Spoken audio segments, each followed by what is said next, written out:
this project I'm doing right now. I have a summer vacation of about 2 months, so because I teach at a high school, and the project that I want to work on is to put out an ebook about how we need to get more atheist groups in high schools, because I think that's a really important thing to do, and that's kind of what I want to talk about. Let me tell you a little story. Several years ago, I had a chance to write this book called I Sold My Soul on eBay. And this book involved me, as an atheist, going to a whole bunch of Christian churches around the country and writing about my experience there.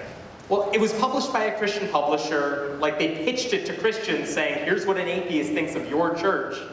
And one of the things that happened is I ended up giving a talk at a Christian college, and I got an email from this guy who said, hey, Hemant, my name is whatever. He said, I go to this really Christian school, and every year we try to bring in a speaker whose beliefs are basically the opposite of our entire student body.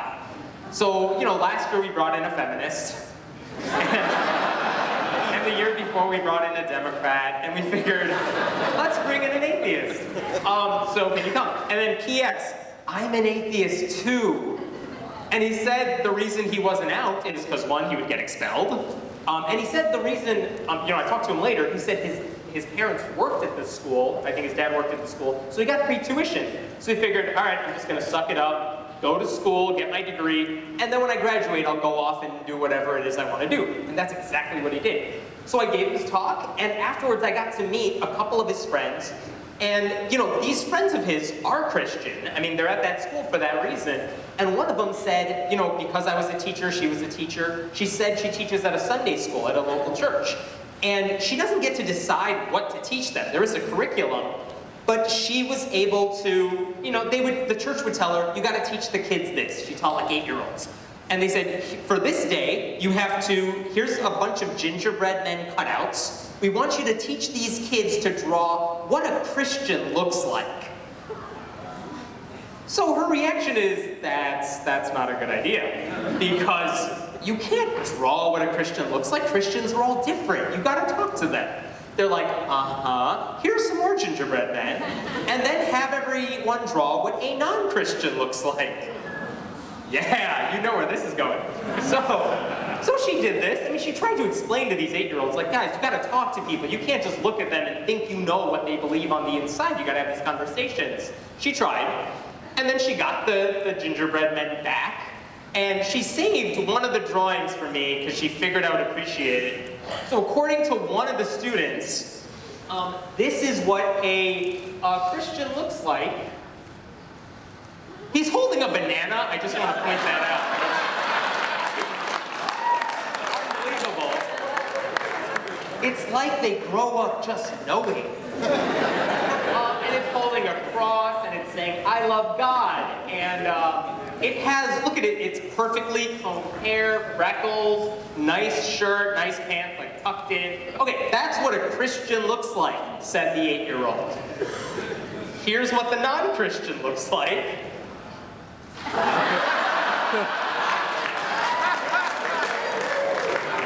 You can tell, like, exactly the same. If I got really mad and ripped off my sleeves, you can see the guy's holding a bottle of alcohol with tattoos so bad they're coming out of his body. Apparently he doesn't even wear clothes. It's just colored in like that. His hair, he needs to comb hair. He's smoking, I don't know what that is. You can't read the bubble, but he's saying, like, cussing. God isn't real. And he has a unibrow. Like, really? Is that necessary? Here's the thing, though. This kid is 8. No pastor is sitting this kid down. I really don't think that's the case. No pastor is sitting this kid down and saying, this is what a Christian looks like, this is what an atheist looks like. This is what the kid is just growing up in. It's the culture, it's what he's picking up from, I don't know, maybe his family, maybe his church. But even though no one's telling him this, likely, somehow this is the impression that he gets. That Christians are good. If you're not a Christian, you're that. And that's a problem because this kid's gonna grow up probably, like Teresa was saying earlier, in that bubble. This kid's gonna grow up in that bubble, maybe go to high school, go to college, where he meets a whole bunch of you. And I'm sure, I've heard this, I've experienced it myself. How many times have you met someone, you become friends, and you tell them you're an atheist, and their reaction is, oh, I thought you were a good person. That's that kid, because he's not expecting that. So how do we fix this problem? I think part of the way you fix it is to have things like this, where you have a community locally that can kind of dispel those stereotypes. Having college groups is a big deal too, because again, you're engaging these people in the dialogue you want to have. You want them to see that that's not typical of I'm sure there are atheists that look like that. Don't get me wrong, not denying it. But we don't all look like that. So I think one of the biggest things we could do though is, as early as possible, we have to dispel that stereotype. And that's kind of where I want to go with this. I want to show you this video. It turned out there was a girl not too long ago who was an atheist, and she didn't want to shy away from that. She didn't want to pretend like she wasn't an atheist. So she did something that put her at odds with everyone at her school and everyone in her community, it seemed. And, you know, she got a lot of backlash for standing up for her atheism, but she did it, and it's inspiring to watch that. And it's really hurtful to watch the stuff she has to go through. Who am I talking about? I'm not talking about Jessica Alquist, because it turns out, and we will talk about her, but her story has happened before, and it actually happened in this state.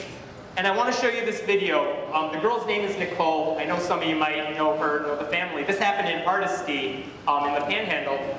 I'll give you the gist of the story.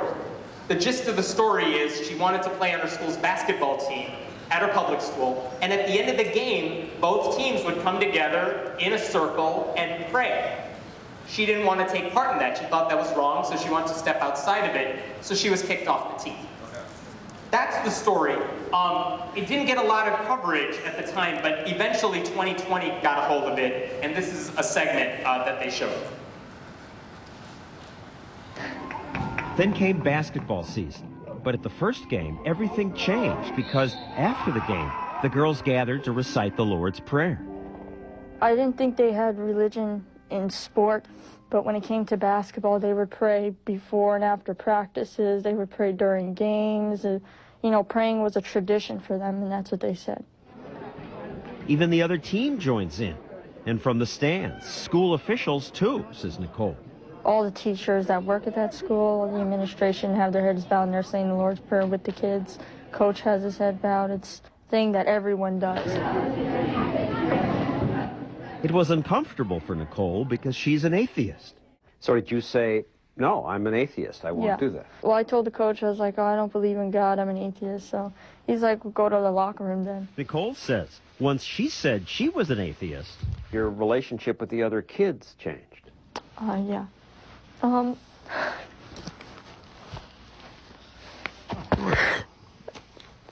It's hard to talk about. It's all right. I remember too, I cried too.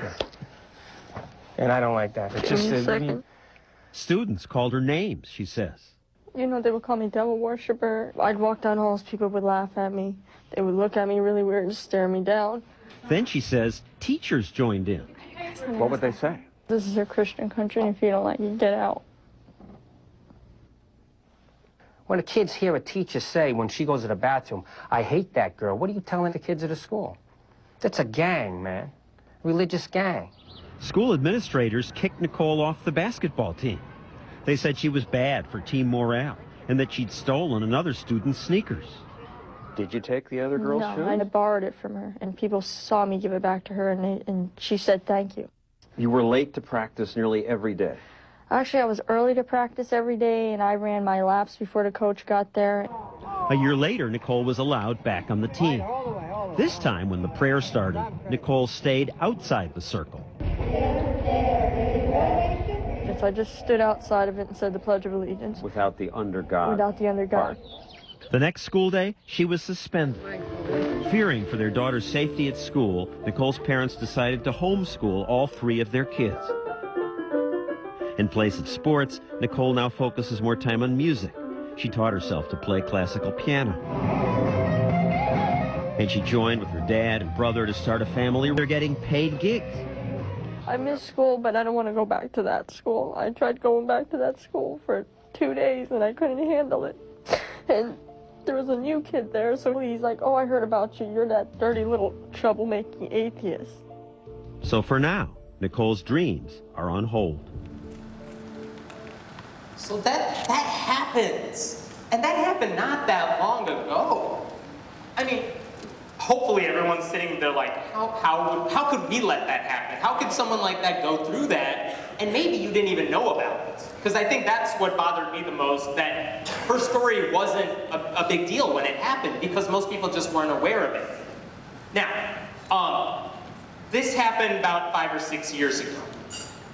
What I want to tell you is there's a happier ending to this, because I think things have gotten a lot better, not just for Nicole and for students like her, but just in general, to young atheists who shouldn't have to go through that anywhere, especially in a public school. There's a book, if you go by the Americans United table for separation of church and state out here, there's a book called The Good News Club by this author, Catherine Stewart. Really fantastic book. She actually mentions Nicole's story, and she actually says, you know, for every Nicole, there are probably thousands of students who quietly join the circle and mumble the words. They don't want to be out as an atheist.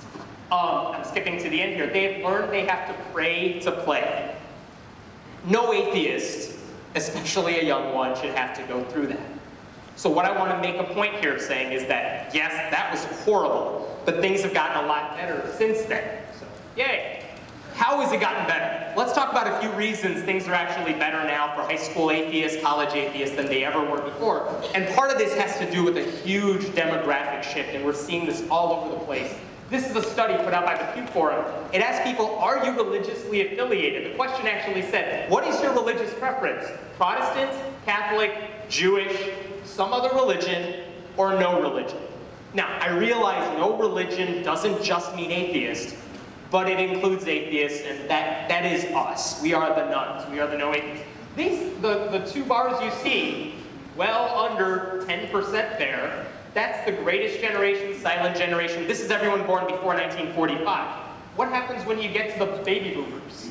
13% are not religiously affiliated. Yay, progress. Followed by Generation X, 20%. Now we get to the millennials. Now we're talking about everyone born after 1981. 26%. 1 out of every 4 millennials has no religious preference. That's incredible. That never happened before. And I think that doesn't only say this is what I believe. It says I don't believe in God per se, and I'm not afraid to tell you. That's a huge deal. You saw another poll recently. This is a question that asked, I never doubt the existence of God. If you're a hardcore religious person, you don't doubt the existence of God. And for the most part, you see that number pretty high. This is at like what, the 95th percentile, somewhere there for the older generations. Next oldest, boomers, Generation X. It's all above, like, it's in the 90 percentile, low 90s. Then you get to the millennials. How many of them never doubt God's existence? Look at that trend. That thing is going downward. That's at 68%. What does that say? It means more young people have doubts about their faith. It's not that they're atheists, it's not that they've taken the full leap, but they've taken little baby steps that I'm sure their church doesn't want them to take. They're questioning their faith. That's awesome. We want to see that number go.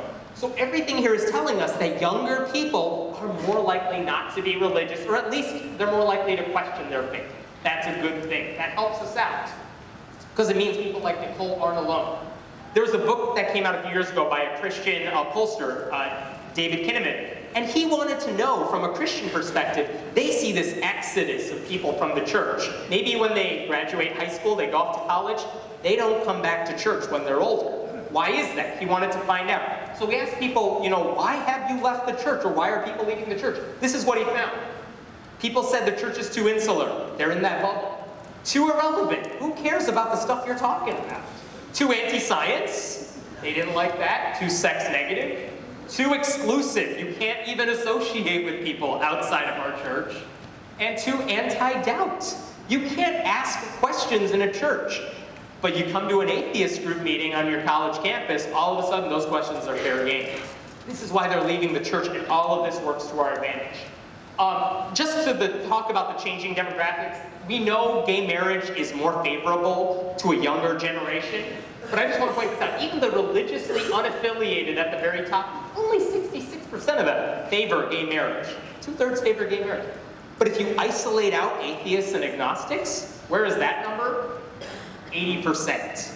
I know it's still not where we want it to be, but that's much better. If we can move people toward our direction, we'll see a lot of social change in places we want to see that change happen. So that's a good thing. Here's another reason things are getting better for younger atheists. Christians helped us out. This is an awesome story. Back in 1984, the moral majority, the religious right, wanted to get Christian clubs in public schools because they couldn't have mandatory prayer in public schools. So let's have Christian clubs. And they started doing that, but it turned out a lot of these schools didn't want them to have Christian clubs because they didn't want to mesh church state or whatever. So what happened? With the help of Ronald Reagan, they actually passed something called the Equal Access Act that basically said if your school allows any extracurricular clubs, you cannot discriminate on the basis of religion. So the Christians are thrilled. They can have their clubs. What else does that mean? You want a gay-straight alliance? Totally fine. You want to have a secular student alliance? Totally fine.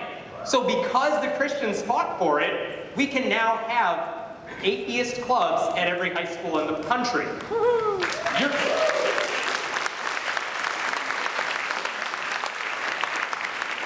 The key word there, we can have. We don't have, but we can have. So that's a huge thing too. Here's another thing, and I've been doing research on this ever since summer started, and it's amazing that, not that long ago, even like by 2000, how many groups, how many college or high school campus groups were there in the country? There might have been a handful here and there, but they were all disparate. Like, there might be a group at this school, another one at that school, they don't know about each other, they don't communicate. So basically, I'm gonna skip a whole long history here. Now we have groups like Secular Student Alliance and CFI on campus that exist solely to support and create and maintain these groups at high schools and colleges. They are watching to make sure that your group is doing okay. If some administrator is giving you trouble, like Nicole had, they got your back. So this is happening. And I want to point this out, by the way, I'm going to say this over and over again. The SSA is a group I worked with personally for over 6 or 7 years. They have a table out there. They have a matching challenge right now. Any money you donate to them will be doubled by a donor, so please give to them. And here's one of the reasons why. This is the number of campus groups the SSA has had over the years. Started with about 40 to 50. That's back in 2003. As it goes up, take a look at how fast that's grown. I believe we're now at like 360. Over the country. That is a huge level of growth. That is, that's the power to make some real change here. But let's isolate out the high school groups, because this is the real point here. How many high school groups are there in the country? Take a guess. There are hundreds of thousands of, there are thousands of high schools in the country. Many, many thousands. There are not that many atheist groups. This is how many high school groups we had. As of spring of 2011, that's the far right bar, we're talking 12. In the country, 12 high school atheist groups. But all of a sudden, the SSA got funding to hire someone to focus specifically on getting these high school groups started. I don't actually have the data for the fall of 2011, but I got the numbers for the spring of 2012. Yeah.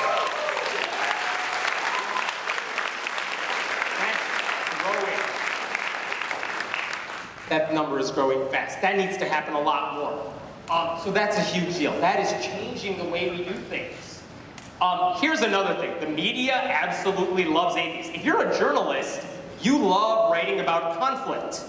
There is no better conflict than an atheist in a conservative Christian setting. So they love these stories. If there's an atheist at your school, that's like a front page story. More importantly, if there's an atheist who's getting crap for being an atheist, which we've seen all the time, that's a big story for atheists. Actually got a call a couple years ago from the Chicago Tribune, from where I'm from, and they said, hey, we just want to connect with some young atheists. Can you tell us of any? Yes, I can. Let me tell you about all these college and high school groups out there. They actually ended up doing this story, and this is the front page of the Chicago Tribune magazine. It says the unbelievers, because they said it was catchy, whatever. You can argue with the title.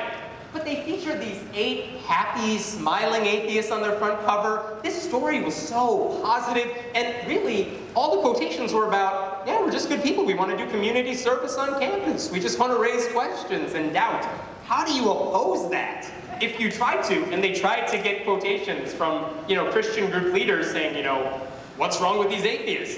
If you answer that question at all, you look bad, because they're not doing anything wrong. So that's awesome. This is a school, Rutherford High School in Florida. They were in the New York Times. Why? Because they exist. That's the story. They have a high school atheist group at their school. That's it. That is the entire story. But that's a huge deal because they live in a really conservative area. I want to highlight 2 quotes from here because I think the fact that we can get this in the media and the media is relaying this message for us is huge. One of the students said, I tell my mother I'm at Ocean Club because her parents can't know that she's an atheist. Okay, if I'm a parent, I'm like, Ocean Club, really? But there's a student who can't even tell her parents. But this is a safe space for that student to ask questions and doubt. Another student, because her father's in the military and she lives at home, she asked that her name not be used for fear it would hurt her father. I don't want us to grow apart over this.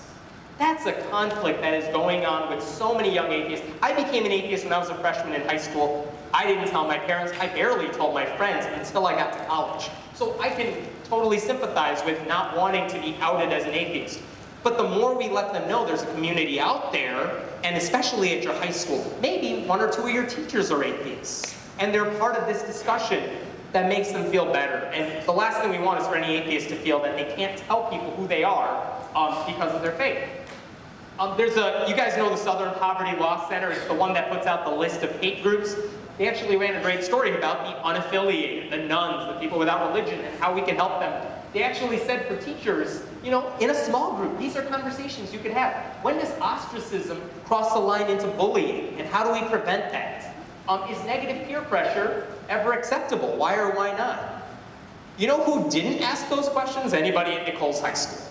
But can you imagine being in a school where you do see kids getting bullied for being atheist, for being gay, whatever. But having those conversations is one way to kind of decrease that stigma. So that's awesome. This is a story that we heard about that Brian Lisco, this senior at a high school in Houston, he wanted to start an atheist group. He wants to call it the Secular Student Alliance. His principal said, okay, you can have the club, but call it a philosophy club. They never ask, like, the Fellowship of Christian Athletes, like, just call yourselves a Tim Tebow club. They don't. But when it's atheists, like, no, you just gotta have a name change. So what did we do? And I say this, we, as in the Secular Student Alliance. We're like, conflict, high schooler, who would be interested in this story? USA Today might be interested in that story. So we told USA Today, hey, this is what's going on. USA Today's like, hey, principal, what's going on? Why doesn't this kid have a club? No response. Next day, hey, this is USA Today. Why doesn't this kid have a club? No response. Next day, same thing. Eventually, they finally got through, and the school abruptly granted him his Secular Student Alliance club. Awesome.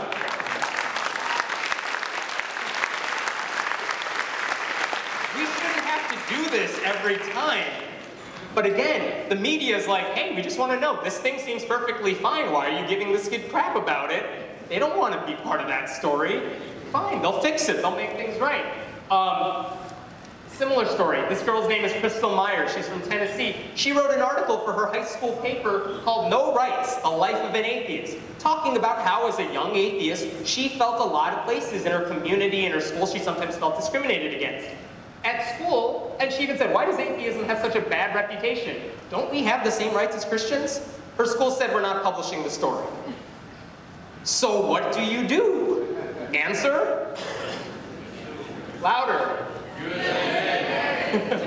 You tell the media. Well, tell the media. And we contacted, like, the Knoxville News Sentinel heard about this story. They covered it, and they did one better. They said, well, if your school's not publishing it, we'll publish it on our real newspapers.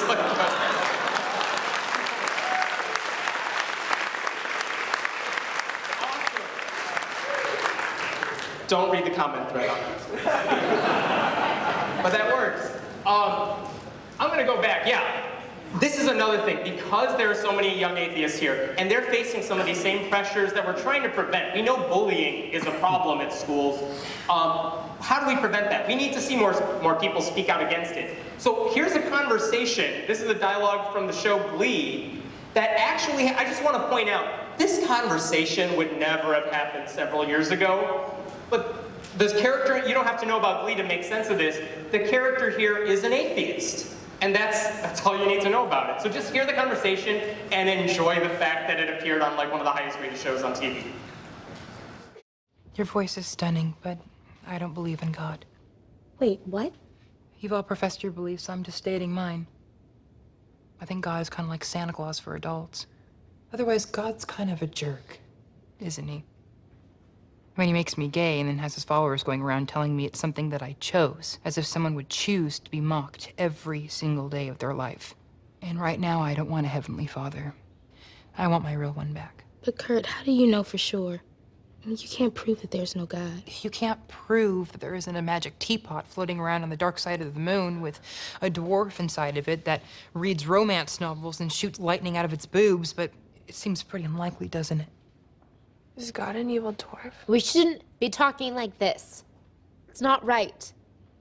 I'm sorry, Quinn. But you all can believe whatever you want to.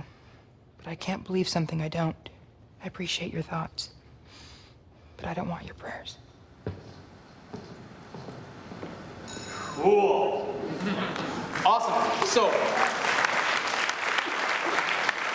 again, the moral of this story, the media loves to tell these stories because they're interesting. From a business perspective, and I'm telling you this I read this stuff all the time, no story on a news website, on an opinion section of a news website, seems to get more hits than people talking about religion. They asked a simple question on Washington Post, has a section called On Faith. They asked 3 people a question, will technology hurt religion? I said, yes, here's my write-up. They asked a Christian author, she said, no, it won't, it's actually helping religion. And they asked someone else too.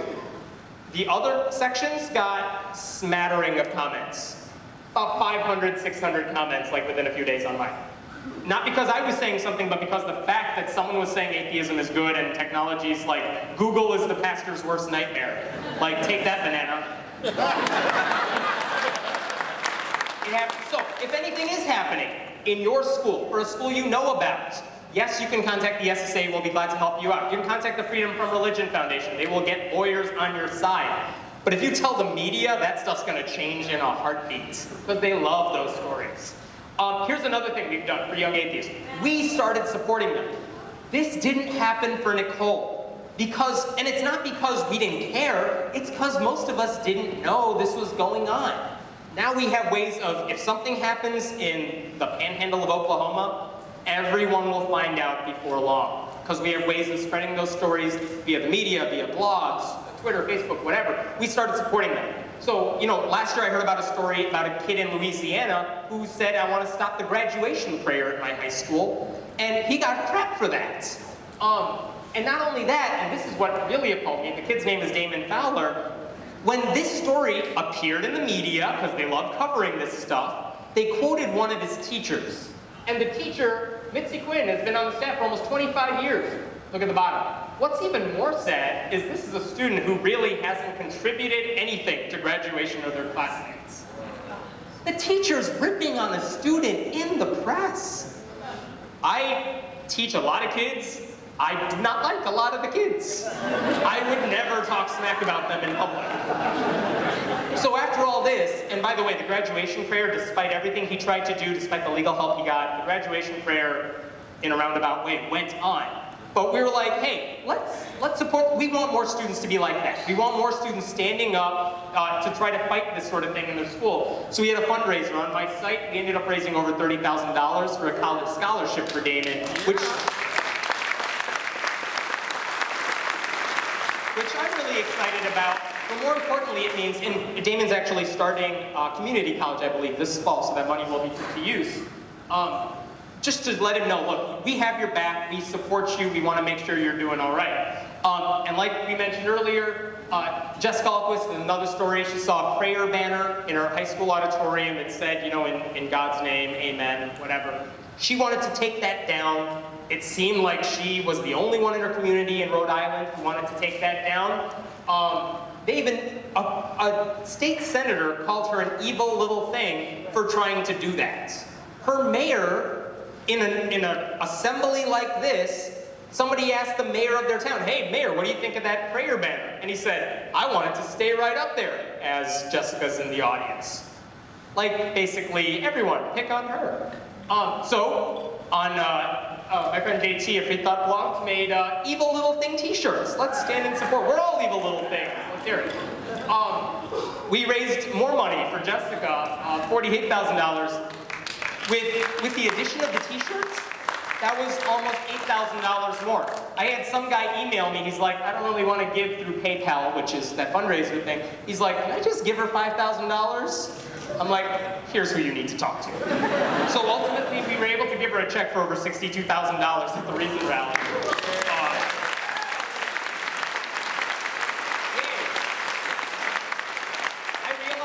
I realize money is not the only way these kids need support. I know that. But the fact that whenever Jessica got a threat from someone, because that happened, whenever administrators were trying to knock her down at school board meetings, there were people in the audience from her community who knew about her story or who drove in from other places to stand up on her behalf and to speak up on her behalf. That's the type of support I'm talking about. She was not alone in this.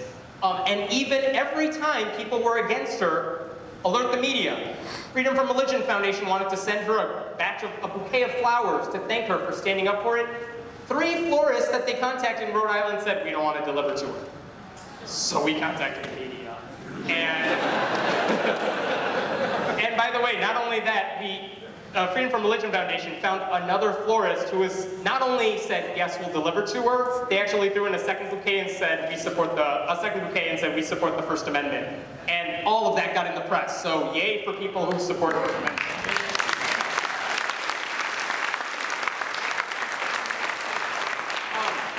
Jessica appeared on CNN, and I want to play this clip just to show.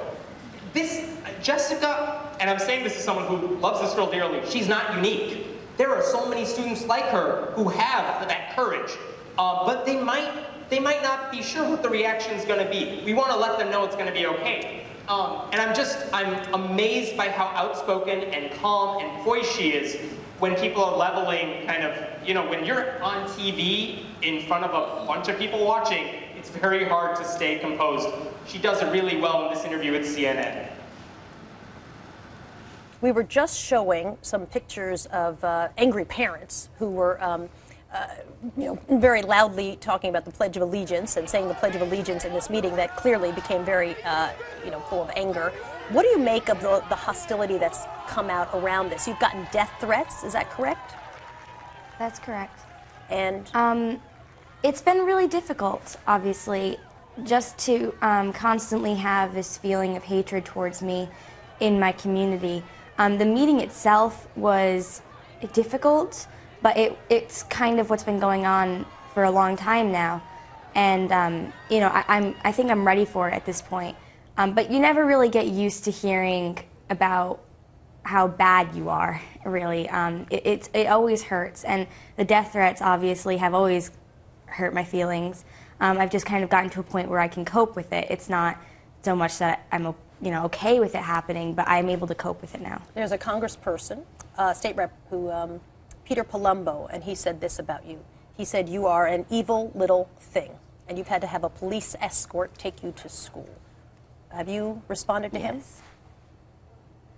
I haven't responded to him directly, but the response so far to that comment it's almost a bit of a mockery. I feel it's immature and inappropriate for a state representative, who represents me also, by the way, to be calling me something as petty as an evil little thing.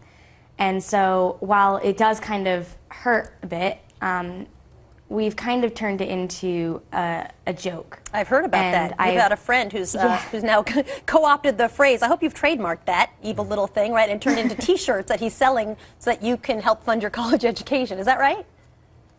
That is right. There's a website where people have been purchasing the t-shirts, and I've seen lots of people at the meeting wore them, and people take pictures of themselves wearing them and post them to Facebook so I can see, and I think it's really cute, and in a lot of ways I think his little comment has kind of backfired, because now we're using it as a positive thing. You know, it's almost a way of saying that people stand with me. Just a couple. Awesome. Again, everyone, imagine if we had an army of students just like her willing to take the stand that anyone could have taken when they see something going on in their high school, in their college that they know is wrong. Because a lot of times what you see in these cases, the high schoolers know way more about the Constitution than anyone who's teaching them. So, now what? What can we do to help? Couple things. You saw that number going up. All of you are either in high school or went to high school or know someone in high school. Help them start groups at their school. They can do it. It's legal. Help them start those groups. I know it's not easy. Not all of them are going to be flourishing right off the bat, but find a way to make that happen. If you need help, go to the SSA desk out there and talk to the people out there. They will help you out. So that's one thing we can do. Come out ourselves, right? Because as teachers, if we're out, the kids will know it's okay, that this isn't something they have to be afraid of. Now, I'm a teacher. I'm not going to come out and tell my students, like, hey, I'm a math teacher. I'm an atheist. There's no reason to. But I guess, you know, there's enough of me online that the kids kind of know. So that occasionally you'll have a kid saying like, hey, Mr. Mehta, I went to my sister's communion yesterday, but I didn't say the prayer. And I'm like, that's nice, go do your homework. But it's cool, like they know someone who's an atheist, so maybe it's a little easier for them to come out too, if that's the case. I'm not gonna push them to do it, but I hope they know that it's okay in my classroom if you don't want to stand for the pledge, you know? Another thing, and this is really cool. People online, whether you're on Reddit or Facebook, people love it when you come out as an atheist. They will take screenshots of you coming out as an atheist and post it so that other people can see that you came out as an atheist. There was a campaign just to hold up a sign that says, I'm an atheist. And let's see how many of these we can get. And you started getting all these people just saying, you know, I am an atheist. And there's nothing wrong with that. Like, look. All those things help. Because I remember when I was in high school, and you know, I remember Teresa was saying she Googled that stuff, and oh my God, there's someone else who thinks like she does. I was telling her too, when I was in high school and I was looking up, like, are there any other people who don't believe in God? What happens if you don't believe in God? I found like one dude's crazy website. And I read it and I'm like, oh, he's crazy. Oh wait, he kind of makes sense. I think like this guy. It would have been so amazing to see all these people coming out like this. So do it and tell people, because, and I totally understand someone was asking that question earlier, you know, you can't do it at work, maybe if you're at a corporation, I get that. But in some aspects of our life, it might be okay, and in those places, please do it if there's nothing holding you back. This is just a general community thing. Something I've been hearing a lot since I've been here today is you guys in Tulsa and in Oklahoma have wonderful communities for atheists, for families, for people with kids. It's awesome. And I've seen that in a few other places in the country. One of the things we want to get people doing is to give to charity. This is the group I work with. It's called Foundation Beyond Belief. It just says, look, as atheists, we give just as much to charity as religious people do, but no one ever quantifies that. So what we're going to do is we will select 5 secular charities. They're just good people doing good things. They're not atheist groups per se.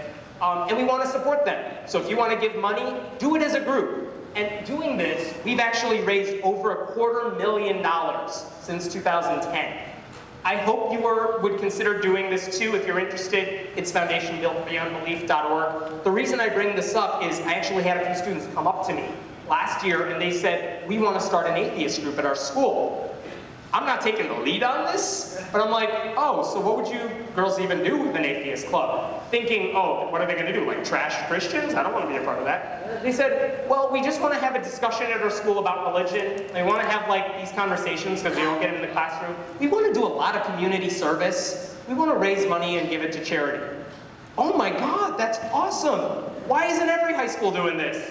And this is one way to get students doing it. We're actually starting to do more outreach to younger people. And the last thing that I want to bring up, at the Secular Student Alliance, we're implementing a plan called the Secular Safe Zone. That it's kind of like a sign that teachers can hang in their classroom, letting kids know that, hey, if you're in this room, it's okay if you're not religious, it's okay if you don't stand for the pledge. Just a sign, kind of like wearing a rainbow sticker on the day of silence that says, it's okay.